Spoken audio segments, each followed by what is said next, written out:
大家好，欢迎来到我的美食频道。今天我们做凉拌莴苣，我们要准备的材料是一个莴笋、红萝卜、蒜和米椒。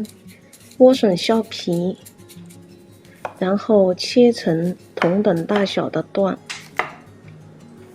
再切成片，适当的厚度，不要太薄，大概半厘米厚。切好之后放到盆里备用。红萝卜准备一个小的，不要太多，用来点缀，同样切成片。切好之后，我们放入大量的盐来腌制，用手抓一下，腌制时间大概7到8分钟。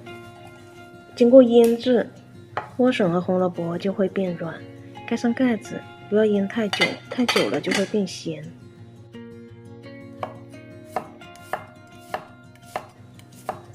把大蒜切成片，小米椒剁碎，放在一边备用。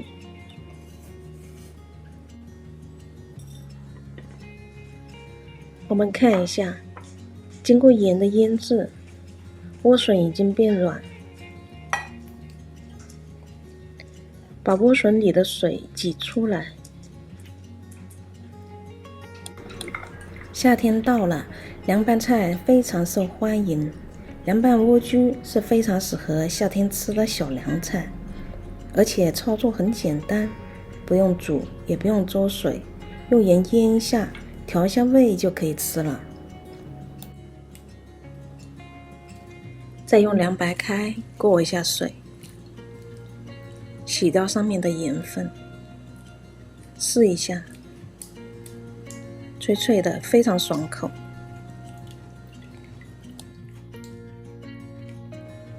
夏天到了，凉拌菜非常受欢迎。如果感觉食欲不振的时候，吃一点凉拌菜能促进食欲。倒入小米辣和蒜片，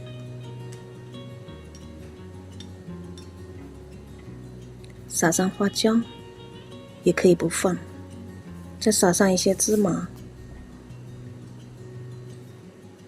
这时候我们煮一点热油，把热油淋在上面，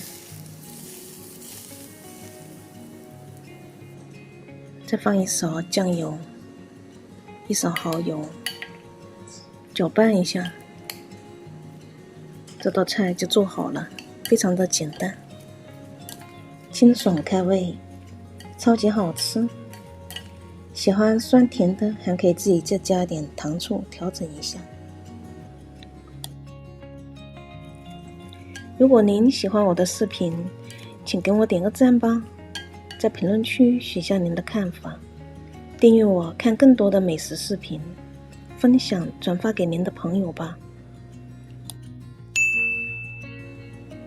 下一期我将分享蔬菜早餐饼，3分钟做出好吃的蔬菜早餐饼，营养又健康，敬请期待。谢谢您观看我的视频。